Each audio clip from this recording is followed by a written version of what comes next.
हरे कृष्णा। आप सभी का स्वागत है हमारे YouTube चैनल किशन कन्हैया पर। आप सभी का दिन शुभ और मंगलमय हो। भगवान श्री कृष्ण जी और राधा रानी की कृपा आप सभी पर सदैव बनी रहे। अब सुनिए मार्गशीर्ष मास महात्म्य का 22वां अध्याय। देवर्षि नारद जी बोले, हे मुनि श्रेष्ठ, हे ज्ञान सिंधु, मैं आपका शरणागत शिष्य हूँ।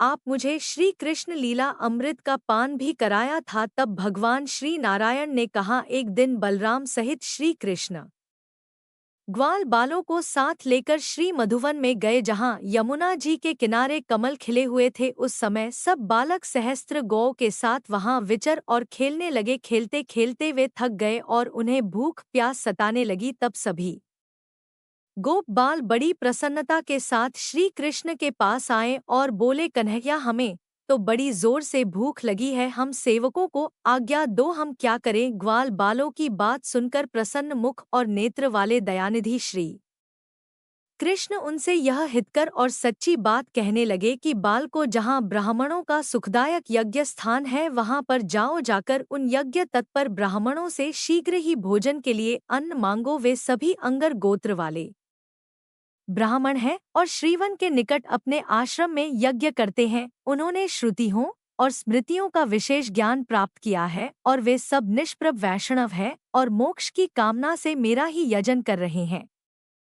परंतु माया से आच्छादित होने के कारण, मोहित होने के कारण उन्हें इस बात का पता ही नहीं है कि योग माया से मनुष्य रूप धारण करके प्रकट हुआ मैं ही उनका आराध्य देव हूँ। केवल यज्ञ की ओर ही उन्मुख रहने वाले वे ब्राह्मण अगर तुम्हें अन्न ना दे तो शीघ्र जाकर उनकी पत्नियों से मांगना, क्योंकि वह बालकों के प्रति दया भाव से हुई है, वह आपको अन्न अवश्य दे देंगी। श्री कृष्ण की बात सुनकर वे श्रेष्ठ गोप बालक ब्राह्मणों के सामने जाकर मस्तक झुकाकर खड़े हो गए और बोले, विप्रवों, हमें शीघ्र ही भोजन दीजिए, हमें जोर से भूख लगी है। परंतु उनमें से कुछ ब्राह्मणों ने तो उनकी बात ही नहीं सुनी और कुछ लोग सुनकर भी ज्यों के त्यों खड़े रहे। तब वे पाकशाला में गए, अर्थात जहाँ पर भोजन बनता था, रसोई घर में गए जहाँ ब्राह्मणी भोजन बना रही थी। उन बालकों ने ब्राह्मण पत्नियों को सिर झुकाकर प्रणाम किया, क्योंकि श्री कृष्ण की ऐसी ही आज्ञा थी कि जब ब्राह्मण भोजन देने के लिए मना कर दे तब उनकी पत्नियों से भोजन मांगना। तब प्रणाम करके वो सब बालक उन पतिव्रता ब्राह्मणियों से बोले कि माताओं, हम सब बालक भूख से पीड़ित हैं, हमें भोजन दीजिए। उन बालकों की बात सुनकर और उनकी मनोहर आकृति देखकर उन सती साध्वी ब्राह्मण ने मुस्कुराते हुए बड़े प्रसन्न मन से उनसे आदर पूर्वक पूछा कि समझदार बाल को बताओ तो जरा, तुम लोग कौन हो, किसने तुम्हें यहाँ भेजा है और तुम्हारे नाम क्या क्या है। हम तो तुम्हें व्यंजन सहित तरह तरह का श्रेष्ठ भोजन जरूर देंगे। ब्राह्मणों की बात सुनकर वे सभी स्निग्ध और हस्तपुष्ट गोप बालक बड़ी प्रसन्नता से हंसते हुए बोले, माताओं, हमें तो बलराम और श्री कृष्ण ने भेजा है, हम लोग भूख से बहुत पीड़ित है, बहुत जोर से भूख लग रही है, कृपया हमें भोजन दो, हम शीघ्र ही उनके पास लौट जाएंगे। यहाँ से थोड़ी दूर पर वन के भीतर भांडीर वट के निकट मधुवन में बलराम और केशव बैठे हुए हैं। वह दोनों भाई भी थके मांदे और भूखे हैं और भोजन मांग रहे हैं। माताओं, आपको अन्न देना है या नहीं देना है, यह शीघ्र ही हमें इसी समय बता दो, नहीं तो हम कोई और उपाय ढूंढे। गोपों की बात सुनकर ब्राह्मण हर्ष से खिल उठी, उनकी आंखों में आनंद के आंसू झलक आए, सारे अंग पुलकित हो उठे। उनके मन में बड़ी इच्छा थी कि हमें श्री कृष्ण चरणों के दर्शन हो जाए। उन्होंने सोने चांदी और फूल की थालियां में बड़ी प्रसन्नता के साथ तरह तरह के व्यंजनों से युक्त अत्यंत मनोहर अघनी चावल का भात, खीर, स्वादिष्ट पीठा, दही, दूध, घी और मधु रखकर श्री कृष्ण के पास प्रस्थान किया। वे मन ही मन तरह तरह के मनोरथ लेकर जाने को उत्सुक हुई। अब उन्होंने वहां पहुंचकर बालकों सहित श्री कृष्ण और बलराम जी के दर्शन किए। श्री कृष्ण वट के मूल भाग के निकट बालकों के बीच में बैठे हुए थे, इसलिए तारों के बीच विराजमान चंद्रमा के समान शोभा पा रहे थे। श्याम अंग किशोर अवस्था और शरीर पर रेशमी पीतांबर से भी बड़े सुंदर दिख रहे थे। मुख पर मंद मुस्कान खेल रही थी। शांत स्वरूप राधाकांत बड़े ही मनोहर प्रतीत होते थे। उनका मुख शरद काल की पूर्णिमा के चंद्रमा को भी लज्जित कर रहा था। वे रत्न अलंकारों से विभूषित और रत्न निर्मित 2 कुंडल से उनके गंड स्थल की बड़ी शोभा हो रही थी। हाथों में रत्नमय केयूर और कंगन और पैरों में रत्न निर्मित नुपुर उनके आभूषण थे। उनके गले में घुटने तक लंबी शुभ्र रत्नमाला धारण कर रखी थी। मालती की माला से उनके कंठ और वक्ष स्थल दोनों सुशोभित थे। चंदन अगुरु कस्तूरी और कुमकुम से उनके श्री अंग चर्चित थे। नखों और कपोल अर्थात गालों का सौंदर्य देखने लायक था। सुंदर लाल रंग के ओठ पके हुए अनार को भी लज्जित कर रहे थे। ब्रह्मा, शिव, धर्म, शेषनाग और बड़े बड़े मुनीश्वर उनकी स्तुति करते हैं। ऐसे परमेश्वर के दर्शन करके ब्राह्मण पत्नियों ने भक्ति भाव से श्रद्धापूर्वक उन्हें प्रणाम किया और अपने ज्ञान के अनुरूप उन मधुसूदन की स्तुति की। विप्र पत्नियां बोली, हे भगवान, आप स्वयं ही परब्रह्म, परमधाम, अहंकार रहित, निर्गुण, निराकार और सगुण आकार हैं। आप ही प्रकृति पुरुष और आप उन दोनों के परम कारण है। सृष्टि, पालन और संहार के विषय में नियुक्त जो ब्रह्मा, विष्णु और शिव ये तीनों देवता कहे गए हैं, वे भी आपके ही सर्व बीजम अंश हैं। वेद में आपको अनिर्वचनीय कहा गया है, फिर भला कौन आपकी स्तुति करने में समर्थ है? हे प्राणेश, हम स्त्रियां आपकी क्या स्तुति कर सकती हैं? हे देव, हम पर प्रसन्न होइए, दन बंधु कृपा कीजिए। ऐसा कहकर सभी ब्राह्मण पत्नियां उनके चरणों में पड़ गई। तब भगवान श्री कृष्ण ने प्रसन्न मुख और नेत्रों से उन सबको अभय दान दिया जो पूजा काल में विप्र पत्नियों द्वारा किए गए इस स्तोत्र का पाठ करता है, वह ब्राह्मण पत्नियों को मिली हुई गति को प्राप्त कर लेता है, इसमें कोई संशय नहीं। भगवान श्री नारायण कहते हैं, हे नारद, उन ब्राह्मण पत्नियों को अपने चरणों में पड़ी हुई देखकर श्री मधुसूदन ने कहा, देवियों, वर मांगो, तुम्हारा कल्याण होगा। श्री कृष्ण की यह बात सुनकर उन ब्राह्मण पत्नियों को बड़ी प्रसन्नता हुई। श्रद्धा से उनका मस्तक झुक गया और वे भक्ति भाव से इस प्रकार बोली, हे श्री कृष्ण, हम आपसे वर नहीं लेंगी। हमारी तो इच्छा यह है कि आपके चरण कमलों की सेवा हमें प्राप्त हो जाए, इसलिए आप हमें अपना दास भाव और परम दुर्लभ सुदृढ़ भक्ति प्रदान कीजिए। केशव, हम हर क्षण आपके मुखारविंद को देखते रहे, यही कृपा कीजिए प्रभु। अब हम पुनः घर को नहीं जाएंगी। द्विज पत्नियों की अर्थात ब्राह्मण पत्नियों की यह बात सुनकर करुणा निधान त्रिलोकीनाथ श्री कृष्ण ने बहुत अच्छा कहकर उनकी प्रार्थना स्वीकार कर ली। फिर वे बालकों की मंडली में वापस जाकर बैठ गए। फिर उसके बाद ब्राह्मण पतियों ने उन्हें सुधा के समान मधुर अन्न प्रदान किया जो वह अपने साथ लेकर आई थी। भगवान ने उस अन्न को लेकर गोप बालकों को भकराया और फिर स्वयं भोजन किया। इसी समय ब्राह्मण पतियों ने देखा कि आकाश से एक सोने का बना हुआ श्रेष्ठ विमान उतर रहा है। उसमें रत्नम दर्पण लगे हुए हैं। उसके सभी उपकरण रत्नों के सार तत्व से बने हुए हैं। रत्नों के ही खंभों से वह आबद्ध है और उत्तम रथम कलश से वह और भी उज्ज्वल जान पड़ता है। उस रथ में श्वेत चंवर लगे हुए हैं। अग्नि शुद्ध दिव्य वस्त्र उसकी शोभा बढ़ाते हैं। उस विमान को पारिजात के फूलों की मालाओं के जाल से सजाया गया है। उसमें 100 पहिए हैं।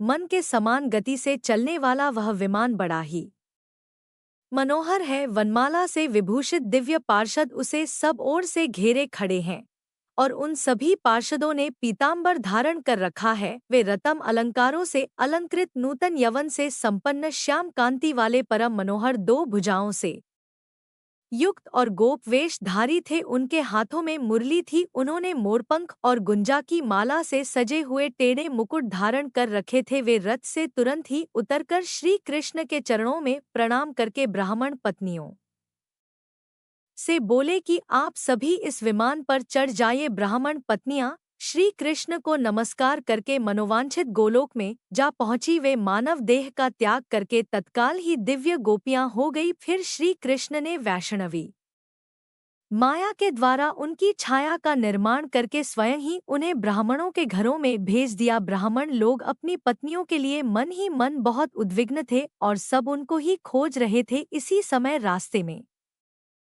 उन्हें अपनी पत्नियां वापस आती हुई दिखाई दी। उन्हें देखकर सब ब्राह्मणों के मुख और नेत्र प्रसन्नता से खिल उठे। संपूर्ण अंग पुलकित हो गए और वे विनय पूर्वक उनसे बोले कि अहो, तुम सब लोग परम धन्य हो, क्योंकि तुमने साक्षात परमेश्वर के दर्शन किए हैं। हमारा तो जीवन व्यर्थ है और हम लोगों का तो वेद पाठ भी निरर्थक है। वेद और पुराण में सर्वत्र विद्वानों द्वारा श्री कृष्ण की ही समस्त विभूतियों का वर्णन किया है। सबके जनक श्री हरि ही है। जब तप व्रत ज्ञान वेदा अध्ययन पूजन तीर्थ स्नान और उपवास सबके फलदा श्री कृष्ण अर्थात श्री हरि ही है। जिसने श्री कृष्ण की सेवा कर ली उसे तपस्या के फल से भला क्या प्रयोजन है।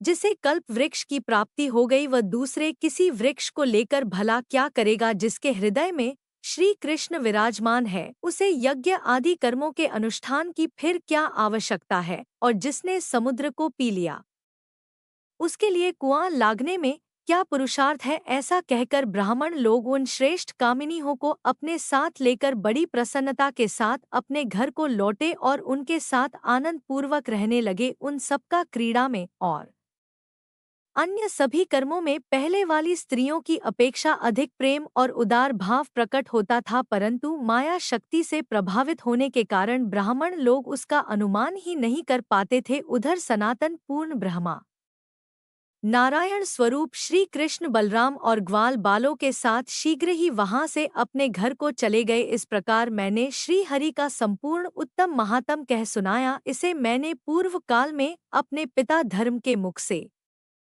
सुना था। नारद तुम अब और क्या सुनना चाहते हो। नारद जी ने पूछा, हे ऋषद, किस पुण्य के प्रभाव से उन ब्राह्मण पत्नियों को ऐसी गति प्राप्त हुई जो बड़े बड़े मुनीश्वर और योग सिद्ध पुरुषों के लिए भी दुर्लभ है। क्यों नहीं उन ब्राह्मणों को ऐसी गति प्राप्त हुई। पूर्व काल में वे पुण्यव थी और किस दोष से इस धरती पर आई थी। कृपया मेरे संदेह का भी निवारण कीजिए। तब भगवान नारायण बोले, नारद, यह देवियां सप्त ऋषियों की सुंदर रूप गुण संपन्ना पतिता पत्नियां थी। एक बार अनल देव ने इनका अंग स्पर्श कर लिया। इससे सप्त ऋषियों में अंगिरा जी को बड़ा क्षोभ हुआ और उन्होंने अग्नि को सर्वभक्ष होने का और इन पत्नियों को मानुष योनि में जाने का श्राप दे डाला। यह सब रोती हुई बोली कि हम लोग तो निर्दोष हैं, पतिव्रता है, हमारा त्याग मत कीजिए आप। हम डरी हुई अलाओं को अभय प्रदान कीजिए। इनके करुण कंदन से मुनि को दया आ गई। वे भी दुखी हो गए। अंत में उन्होंने कहा कि तुम्हें मानुष योनि में जाना तो होगा, परंतु तुम्हें वहां साक्षात भगवान श्री कृष्ण के दर्शन प्राप्त होंगे। उनके दर्शन होते ही तुम सब गोलोक में चली जाओगी। फिर श्री हरि अपनी योग माया से तुम लोगों की छाया मूर्ति का निर्माण करेंगे। वे तुम्हारी छाया मूर्तियां कुछ समय तक उन ब्राह्मणों के घरों में रहकर फिर हमारे यहाँ ही वापस लौट आएंगी। इस प्रकार तुम अपने छाया से पुनः हमारी पत्नियां हो जाओ हो गी। इसलिए यह मेरा श्राप तुम्हारे लिए वरदान से भी बढ़कर है। ऐसा कहकर वे मुनि मौन हो गए। उनके मन में इसके लिए बड़ा दुख था। वे स्त्रियां शाप वश धरती पर आकर उन ब्राह्मणों की पत्नियां हुई और श्री कृष्ण को भक्ति भाव से अन्न समर्पित करके वे उनके धाम को चली गई। निश्चय ही उनका शाप उनके लिए श्रेष्ठ संपत्ति से भी अधिक महत्वशाली हुआ। नीच पुरुष से मिली हुई संपत्ति भी निंदनीय है, किंतु महात्मा पुरुष से प्राप्त हुई विपत्ति भी श्रेष्ठ होती है। अहो साधु पुरुषों का कोप तत्काल ही उपकार में बदल जाता है। विपत्ति के बिना धरती पर किसी की महिमा भला कैसे प्रकट हो सकती है। पतियों के परित्याग से भूमि पर उत्पन्न हुई ब्राह्मण पत्नियां श्री कृष्ण के दर्शन से सदा के लिए भव बंधन से मुक्त हो गई। इस प्रकार मैंने श्री हरि के इस उत्तम चरित्र को पूर्ण रूपेण कह सुनाया। उन पुण्यवों की यह मनोरम कथा अद्भुत है। विप्रवर श्री कृष्ण की लीला कथा पद पद में नई नई जान पड़ती है और इसे सुनने वालों को तो कभी तृप्ति ही नहीं होती। भला कल्याणमयी कथा के श्रवण से कौन तृप्त हो सकता है। मैंने पूज्य पिताजी के मुख से जितना रमणीय भगवत चरित्र सुना था उसका वर्णन वैसे ही कर दिया। अब तुम अपनी इच्छा बताओ, फिर क्या सुनना चाहते हो। तब नारद जी ने कहा, है कृपा निधान है जगतगुरु, आपने पूर्व काल में पिता के मुख से श्री कृष्ण की जो मंगलमय लीलाएं सुनी है वे सब मुझे सुनाइए। श्री सूत जी कहते हैं, हे शौनक जी, देवर्षि का यह वचन सुनकर भगवान नारायण ने स्वयं ही श्री कृष्ण महिमा के अन्य प्रसंगों का वर्णन आरंभ किया और इन सभी प्रसंगों का वर्णन आप आने वाले अध्यायों में सुनिए। हरे कृष्णा। आज के अध्याय में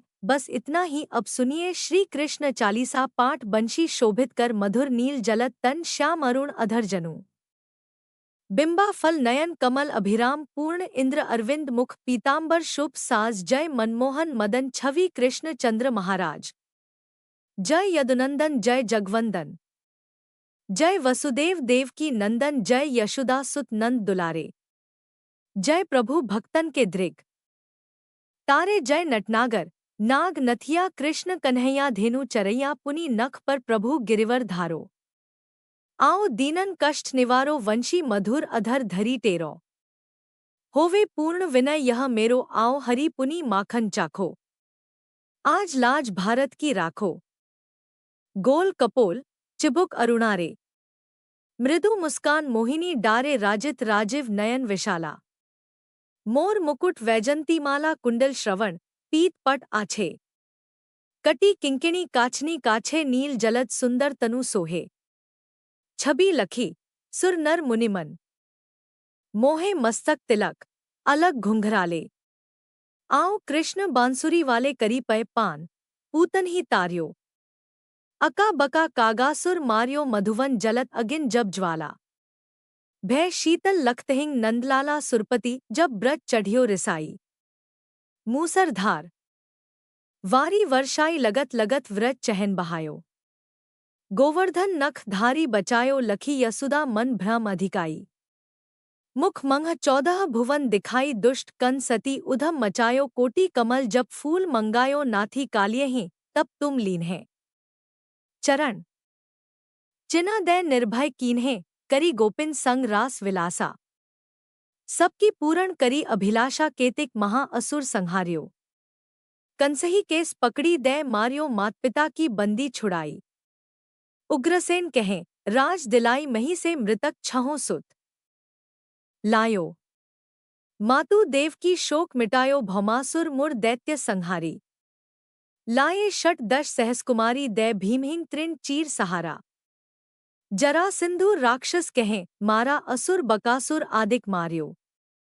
भक्तन के तप कष्ट निवार्यो दीन सुदामा के दुख टार्यो। तंदुल 3 मूंठ मुख डार्यो प्रेम के साग विदुर घर मांगे। दुर्योधन के मेवा त्यागे लखी प्रेम की महिमा भारी। ऐसे श्याम दीन हितकारी भारत के पारत रथाके। लिए चक्र कर नहीं बल थाके निज। गीता के ज्ञान सुनाए भक्तन हृदय सुधा वर्षाए। मीरा थी ऐसी मतवाली विष पी गई बजाकर ताली। राना भेजा सांप पिटारी। शालिग्राम बने बनवारी निज माया तुम विधि ही दिखायो। उरते संशय सकल मिटायो तब शत निंदा करी तत्काला। जीवन मुक्त भयो शिशुपाला जबहि द्रौपदी टेर लगाई।